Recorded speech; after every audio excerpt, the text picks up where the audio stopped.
నాకేమొద్దు sir, నేను ఇంగ్లీష్లో first వచ్చాను. నేను జాబ్ వచ్చింది. నన్ను 4 లక్షలు కానప్పుడు ఎందుకు అప్లికేషన్ తీసుకోవాలి? మాది ఎస్ఆర్ ఫర్మా.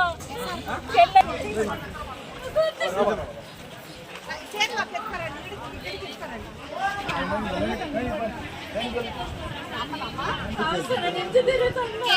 జాబ్ వచ్చిందని అప్లై చేశాను. మెరిట్ లిస్ట్ లో ఫస్ట్ వచ్చింది. అయినా ఇప్పుడే వచ్చినాను లేదు. జరుగుబా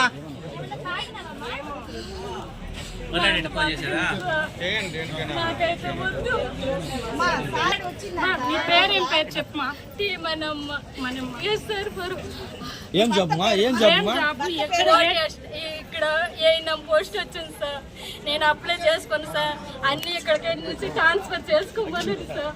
కానీ ఇప్పుడు ఏమొచ్చి ఏడు అంటారు, నీకు 4 లక్షలు లేదు అని అన్నారు సార్. 4 లక్షలు లేనప్పుడు మెడికల్కి ఎందుకు పంపించాలా? అప్లికేషన్ ఎందుకు తీసుకోవాలా? నువ్వు అక్కడ అప్లై చేసుకోవాలన్నారు కదా సార్. ఆడని సార్ నాకు వద్దు.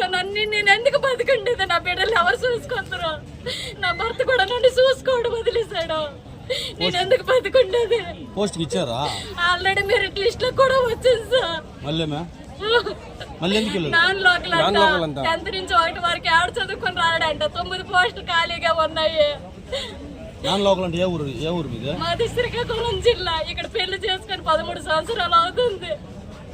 2013లో పెళ్లి చేసుకొని మ్యారేజ్ సర్టిఫికేట్ అన్ని చూపించాను. 2 కొడుకు కూతురు. వాడు ఆడపోయాడు. పూల పని చేసుకుంది. సరే మీరేమన్నా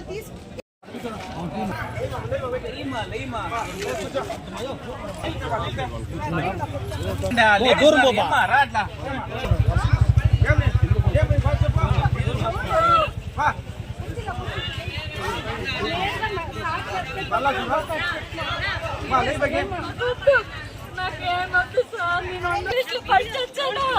నేను జాబ్ వచ్చింది. నన్ను 4 లక్షలు కానప్పుడు ఎందుకు అప్లికేషన్ తీసుకోవాలి? మాది ఎస్ఆర్ ఫర్మా.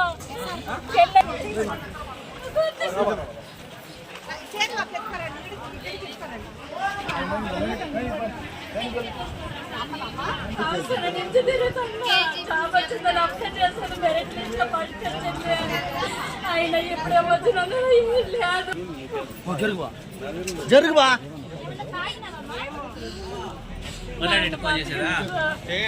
నాకైతే వద్దు. నీ పేరేం పేరు చెప్పమా? మనం ఎస్ఆర్ ఫర్ ఏం చెప్పమా? ఏం చెప్పమా? ఇక్కడ ఏఎన్ఎం పోస్ట్ వచ్చింది సార్. నేను అప్లై చేసుకున్నాను సార్. అన్ని ఇక్కడికి నుంచి ట్రాన్స్ఫర్ చేసుకోమని సార్. కానీ ఇప్పుడు ఏమొచ్చి ఏడు అంటారు, నీకు 4 లక్షలు లేదు అని అన్నారు సార్. 4 లక్షలు లేనప్పుడు మెడికల్కి ఎందుకు పంపించాలా? అప్లికేషన్ ఎందుకు తీసుకోవాలా? నువ్వు అక్కడ అప్లై చేసుకోవాలన్నారు కదా సార్. ఆడని సార్ నాకు వద్దు. నేను ఎందుకు బతికుండేది? నా బిడ్డలు ఎవరు చూసుకుంటారు? నా భర్త కూడా నన్ను చూసుకోవడం వదిలేశాడు. నేను ఎందుకు బతికుండేది? పోస్ట్ ఇచ్చారా? ఆల్రెడీ మెరిట్ లిస్ట్ లో కూడా వచ్చింది సార్. మళ్ళీ ఎందుకు 4 లక్షలు 10th నుంచి 1 వరకు ఆడ చదువుకొని రాడంట. 9 పోస్టులు ఖాళీగా ఉన్నాయి. 4 లక్షలు అంటే ఏ ఊరు మీద? మాది శ్రీకాకుళం జిల్లా. ఇక్కడ పెళ్లి చేసుకొని 13 సంవత్సరాలు అవుతుంది. 2013లో పెళ్లి చేసుకొని మ్యారేజ్ సర్టిఫికేట్ అన్ని చూపించాను. 2 కొడుకు కూతురు. వాడు ఆడపోయాడు. పూల పని చేసుకుంది. సరే మీరేమన్నా